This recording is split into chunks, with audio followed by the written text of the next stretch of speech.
Então aqui, eu tinha mais um arquivo aqui ainda que eu consegui digitalizar todos os documentos que tinham dele, mas é um acúmulo de documentos, de reportagens, de cópias de matérias ao longo desses 50 anos de trabalho dentro das redações.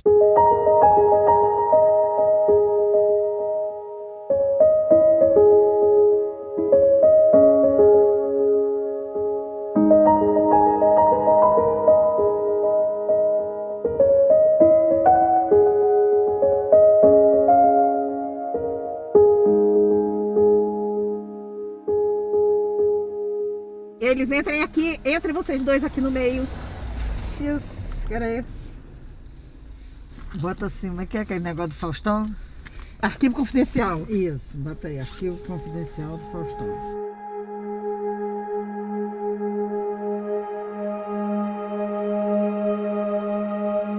Naquele começo no Globo, em 1971, ainda no primeiro ano de faculdade, sem noção ainda direito do todo do jornalismo, da complexidade do jornalismo, eu tive um episódio que foi muito marcante para mim, para o resto da minha vida, até hoje é algo muito forte.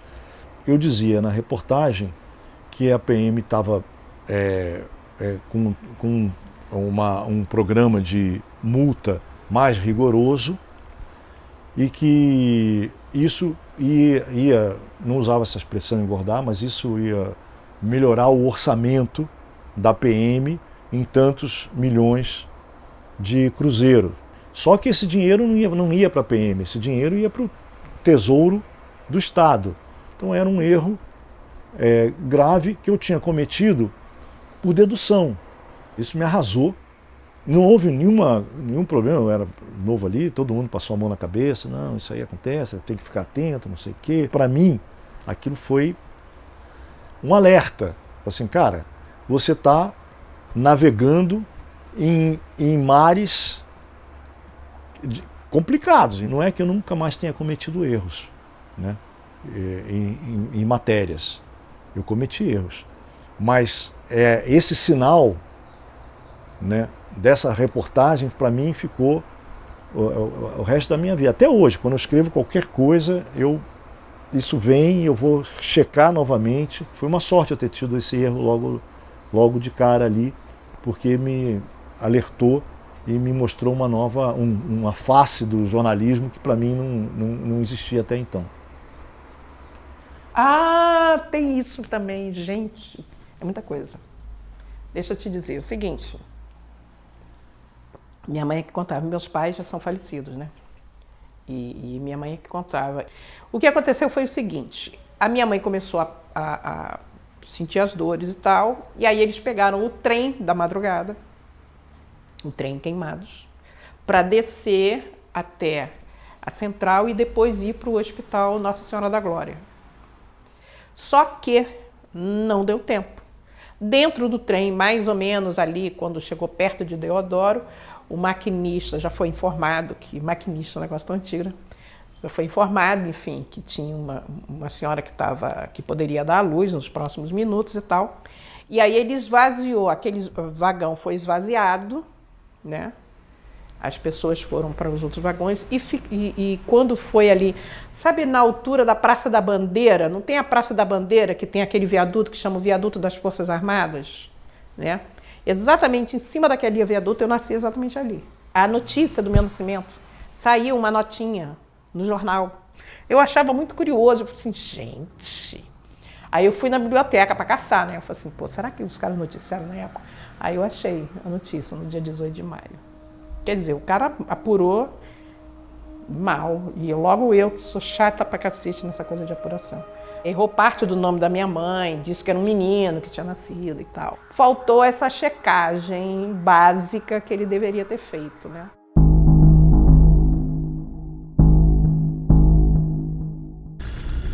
Tchau, obrigada, hein?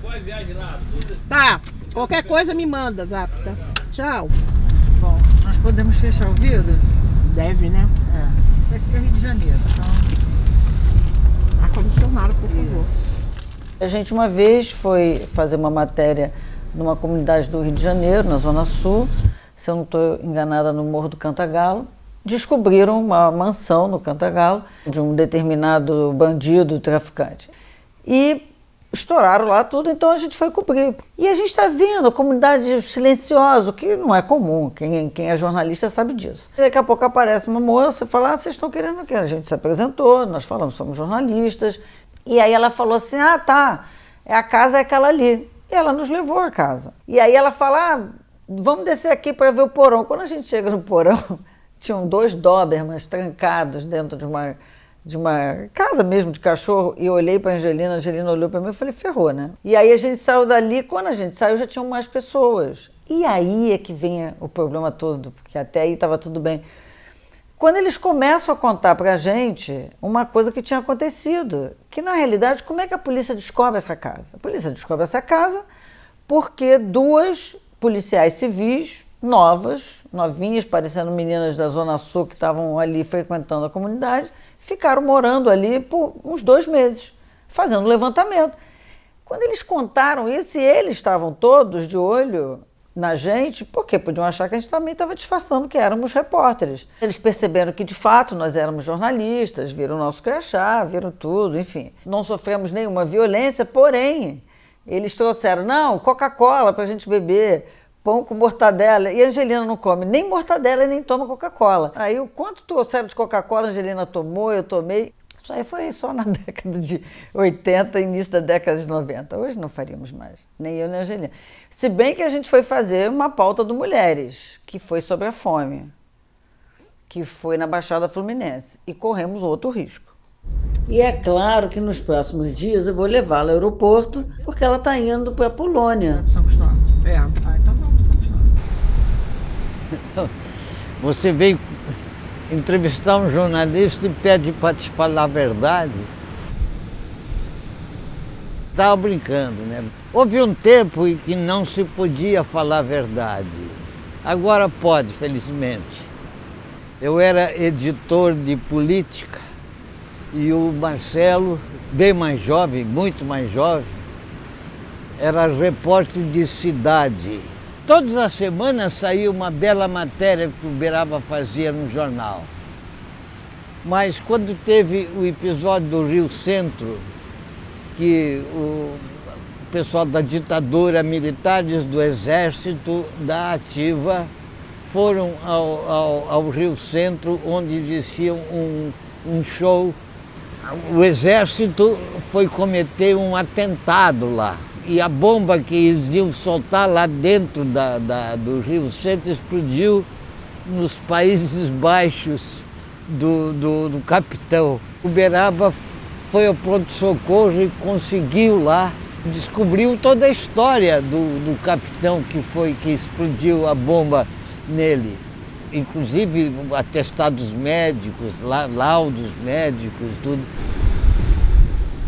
Cada vez mais é importante essa dedicação à verdade.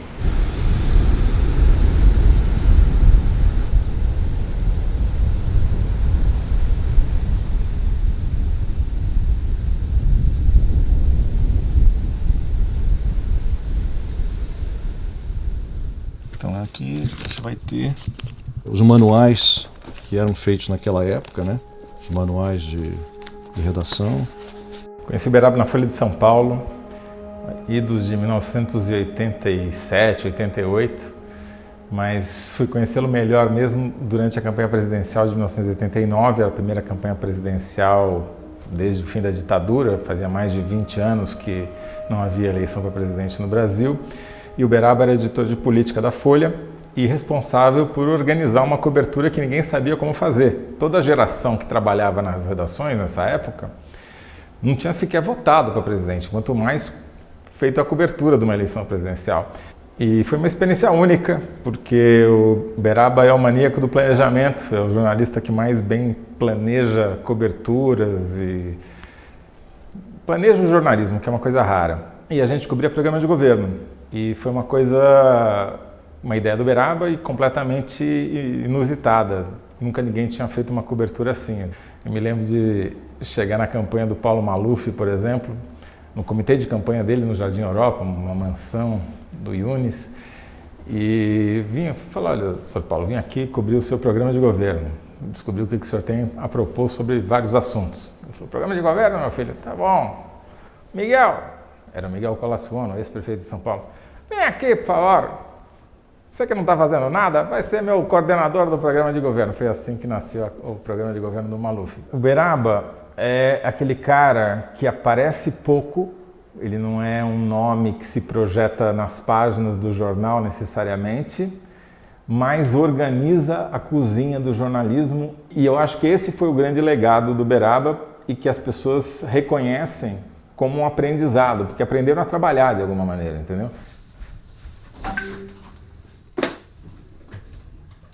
A Angelina foi, eu acho que eu posso dizer que ela é a pessoa que me descobriu aqui no Globo. Eu era um repórter jovem, foca, como a gente diz, e ela prestou atenção em mim num desses plantões assim da vida e viu ali alguma coisa e me abraçou. O Homens de Bens da Alerj, eu acho que é uma grande reportagem pelo pioneirismo que ela tem, né? Não tinha lei de acesso, a gente gastou um bom tempo idealizando a pauta, gastou um bom tempo convencendo a Justiça Eleitoral de que era importante a gente ter acesso aos documentos. Não é hoje que você pega ali, baixa uma planilha na internet e faz ali umas contas no Excel e resolve a coisa. Eram pilhas de papéis, assim, juntar esses papéis todos e planilhar aquilo, tabular aquilo, fazer evolução patrimonial de todos os políticos do Rio de Janeiro era uma coisa absolutamente impensável, era uma loucura no início, né? É claro que isso não vai dar certo, né? Só deu certo porque a Angelina abraçou essa história e disse: não, vamos criar um método. Juntou um time, a gente não tinha nem condições de ter os documentos, de trazer os documentos para a redação. A Angelina conseguiu uma autorização para que a gente passasse a ter tipo, uma espécie de um escritório, uma sucursal do jornal num desses órgãos públicos e criamos um escritório avançado lá e passamos a tabular aquilo tudo graças a essa estratégia que ela montou. A Angelina é um vulcão, ela é aquela pessoa que alia energia, incentivo e estratégia. Ela é a pessoa que é a sua mentora, a sua incentivadora, ela é uma pessoa muito importante na vida, não só minha, mas de muitos dos repórteres que se formaram aqui, né? O tal bar que você falou era aqui perto, não é? Mas não não é pra lá? nada aí não. É pra lá. É lá em cima, perto Não. da... É perto de onde vende a moela, o bar da Só moela. como é que você quer saber mais do que eu? Eu fui na internet, peguei o endereço. Abre 5 horas da tarde, inclusive. Isso. Isso. Ó, eu apurei, tia. A Angelina foi, sem dúvida, se não a principal, uma das principais mentoras para mim no jornalismo. Eu tive o privilégio de ver, no meu primeiro ano de profissão, quando eu entrei no Globo, um time de investigação funcionando, que ganhou todos os prêmios que você puder imaginar, com várias reportagens. E em 2009, eles estavam fazendo uma série que se chamou Os Brasileiros que Ainda Vivem na Ditadura. Como eu estava como estagiário no mês que a Editoria Rio que a Angelina estava editando esse material, eu pude acompanhar as reuniões do time de investigação com 2 condições impostas pela Angelina: entrar mudo e sair calada. Mas era maravilhoso. Primeiro que eu via repórteres super experientes trazendo apuração, Vera Araújo, a Carla Rocha, a Selma Smith, trazendo apuração para a Angelina. E a Angelina fazendo essa inquirição de querer saber mais e mais e mais e mais. Ela devassa a sua apuração de uma maneira para saber se você apurou no grau de profundidade necessário. Às vezes num ponto até obsessivo. Eu acho que naquele momento foi despertado em mim o desejo de ser jornalista investigativo, vendo aquelas pessoas trabalharem sob a batuta da Angelina. E também eu acho que um pouco do meu tesão por colaboração, porque o time de investigação é um trabalho de colaboração. Há muitos anos ali a editoria de política, então os repórteres principais investigativos ficavam ali, então ele juntava as pessoas, ele já era secretário de redação nessa época.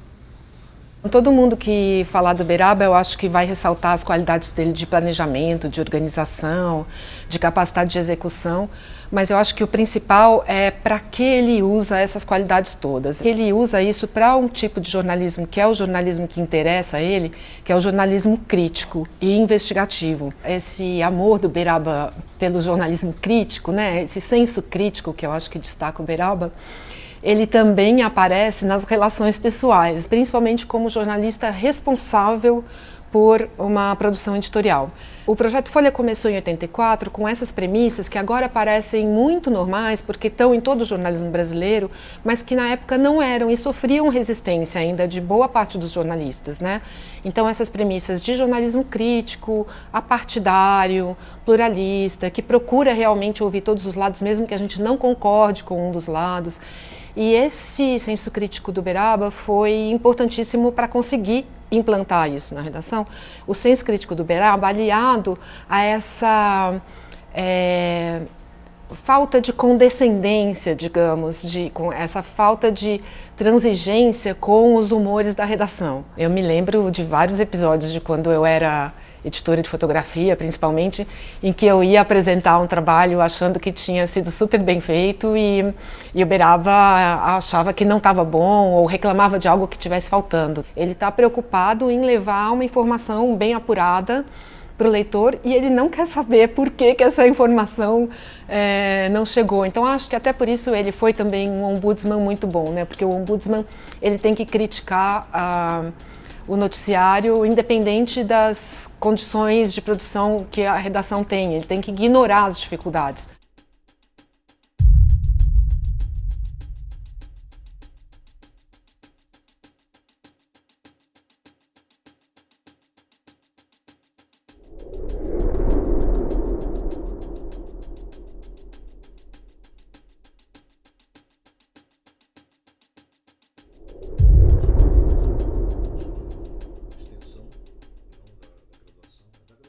A gente começou a namorar e ele era repórter. Isso ajudou um pouco.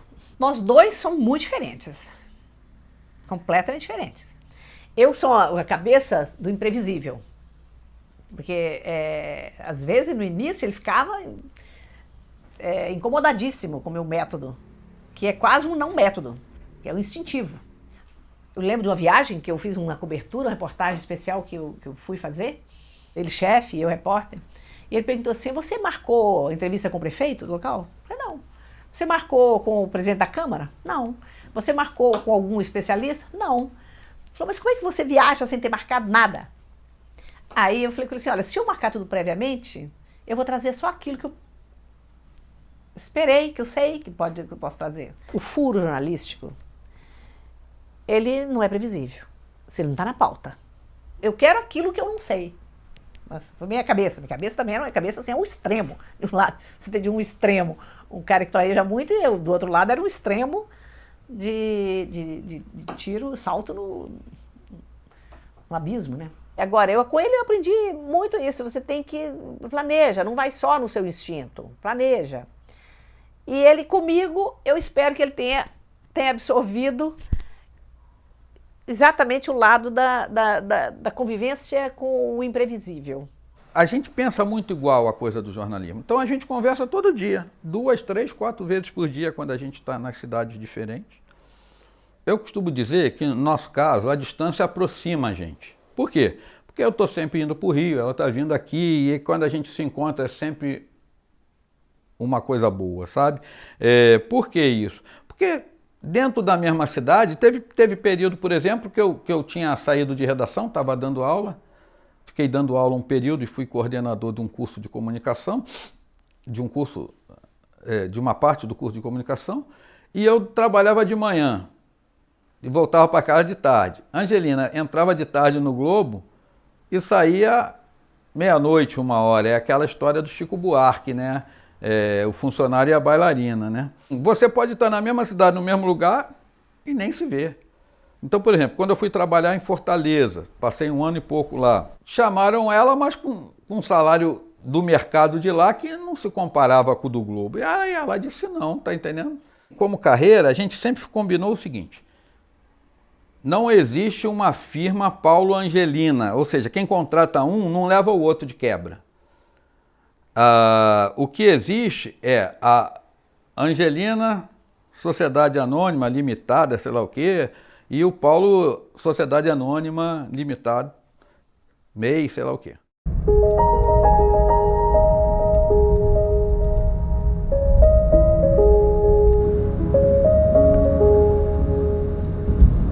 Verão, ela acabou de me falar que estava 41 graus do lado de fora, sensação térmica de 41. Não, esse negócio de cesárea, eles incentivam o parto natural.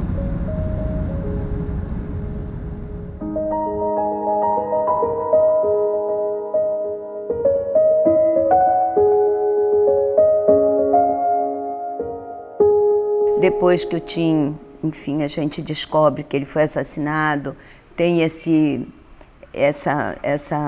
sofrimento, né, da constatação de que não teremos ele novamente.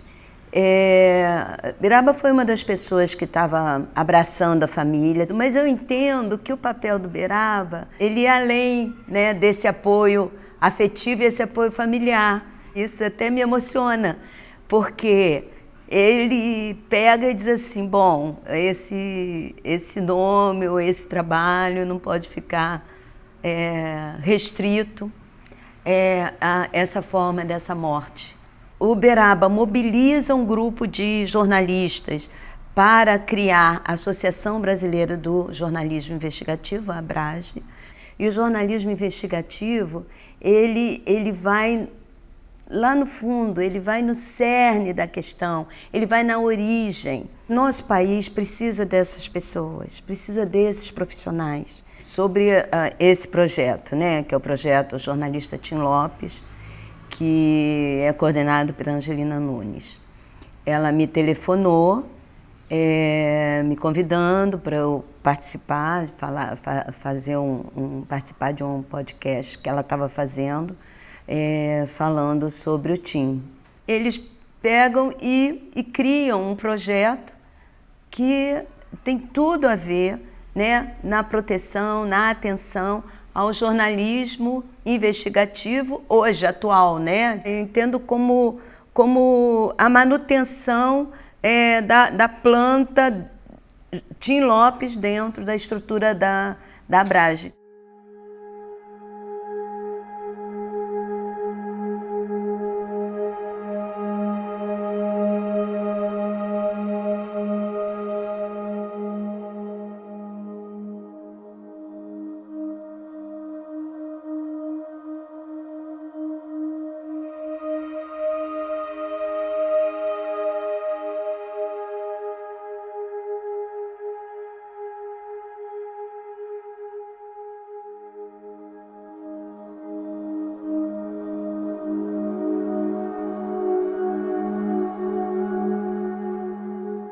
A Angelina eu conhecia desde que eu era foca, na verdade. Eu era repórter do Jornal Dia e ela já era do Globo, ela cobria a administração pública assim como eu. Tinha que fazer uma entrega para um veículo, ela tinha que fazer para outro. Eu sempre achava que a dela ia ser melhor. Meu Deus, é a Angelina que vai para essa pauta? Aí, socorro, tô com medo. Mas ao mesmo tempo, quando eu ia, cada vez eu via uma coisa que eu dizia, mas é isso, tem que ser assim. E o que é tem que ser assim? E aí eu vou tocar num ponto que é um ponto, para mim, nevrálgico, que é a questão de ser mulher cobrindo política. Ela tinha uma postura muito firme, assim. Ela já deixava claro que, entendeu? Já dava fora em político se fosse necessário. Como se ela tivesse me dado um manual, entende? De não vai ser fácil, tá? Porque aqui tem que ser durão aqui.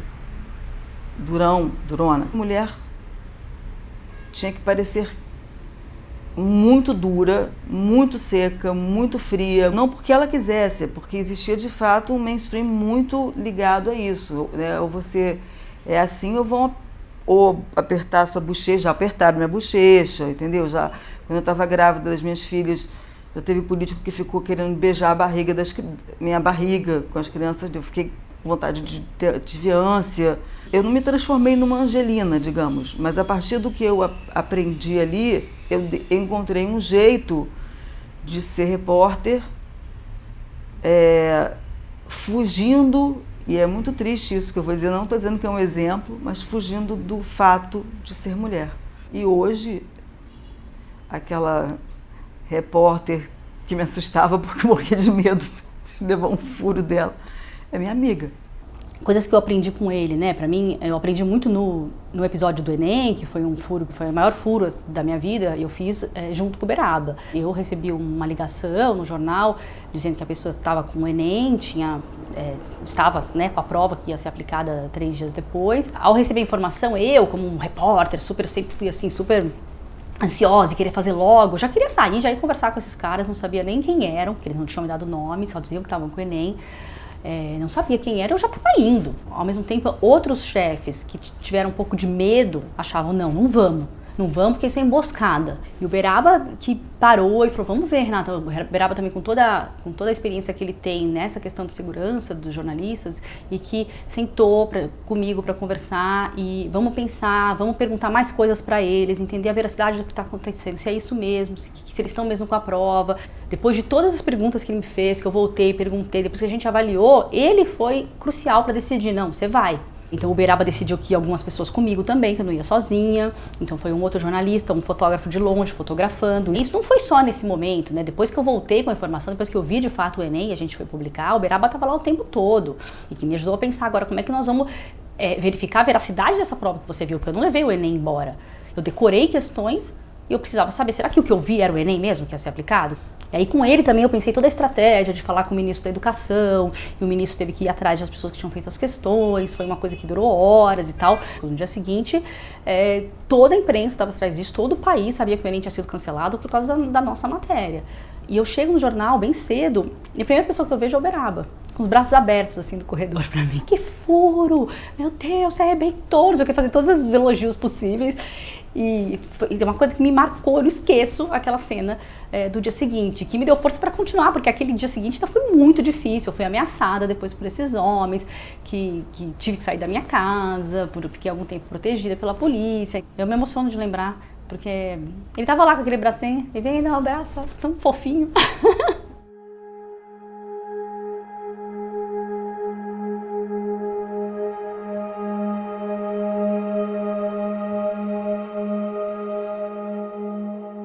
Meu pai guardava os jornais, assim, formando umas pilhas, né? E eu me lembro de olhar para cima, assim, eu era pequenininha, e eu me lembro que as pilhas eram mais altas que eu. A hora de ler o jornal de manhã era a hora que não podia interromper meu pai, né? Era sagrado, e ele lia com método, né? Ele colocava o jornal na mesa e ia dobrando, assim, as páginas pela metade, e às vezes marcando coisas, não sei o quê, e era sagrado ali, não podia interromper de jeito nenhum. Eu lembro de muito forte a coisa dele estimular que fosse uma hora de leitura minha também. Sempre na casa dele tinha muitos livros de história, né, livros infantis, e muito gibi, que era a minha grande paixão, adorava. E ele me estimulava muito nisso, a gente comprava muito, assim, ele me pegava e a primeira parada era na banca de jornal para comprar gibi da Turma da Mônica ou quem quer que fosse. Isso também gerava uma cumplicidade legal ali de espera, né? Eu devo ter atazanado muitas vezes, né? Claro. Mas o que me fica, assim, de memória é esse momento de silêncio, de concentração. Sou cantora, compositora, sou professora de música. O meu pai não toca, mas é uma pessoa extremamente musical e trouxe a música para a minha vida de uma forma muito especial, porque meu pai, ele é um excelente curador. O jornalista, ele está preocupado com coisas que o músico não está preocupado tanto, assim, não necessariamente, né? Então ele está preocupado com a questão social em torno daquele disco, com o ano que aquele disco foi gravado, com as histórias. Então eu sempre fui apresentada às músicas que meu pai ouvia de uma maneira muito ampla, né? E sempre aventuras, né? Porque os dois, minha mãe vivia muitas aventuras na prática E meu pai fazia organização, faz, né, organização das aventuras dos outros, né? Ele sempre me deu muita liberdade para viajar, para fazer as piores escolhas do mundo, se eu quisesse, para fazer tudo isso. Mas ele nunca falava assim, ok, faça o que você quer. É sempre assim, ok, mas então vamos cuidar para que, se alguma coisa acontecer, a gente tenha todas as saídas. Então, um estrategista de ousadias. Eu acho que a primeira coisa que a minha mãe faz, ela sempre encontra algumas histórias, né? Eu acho que é uma questão de compasso moral, acho que é a primeira coisa que eu diria. Porque ela sempre conta, por exemplo, na época que ela fez o Homens de Bens, com o grupo, com a equipe, né? Uma das pessoas que era personagem, né, que foi, que descobriram um monte de falcatrua, um monte de coisa, vira e fala, você não pode fazer isso comigo, eu tenho filho pequeno e tudo mais. E ela dizia, eu também tenho filho pequeno e é por isso que eu não faço nada de errado. Eu trabalho num banco. E eu sou... Peraí, como é que eu falo isso? Analista de combate à lavagem de dinheiro. Não sei como você explica isso. Porque o nome do título é Senior Anti-Money Laundering Analyst. Minha mãe tá chegando amanhã aqui na Polônia, porque ela veio para ver o nascimento da neta dela. Eu tô grávida de 9 meses, quase. E ela veio pra ficar aqui, pra me mimar, pra conhecer a neta, pra ficar agarrada com a neta, pra aproveitar um pouco esse momento. A vida não é só trabalhar, trabalhar, trabalhar. Tem que também ter um pouco de tempo com a família, né?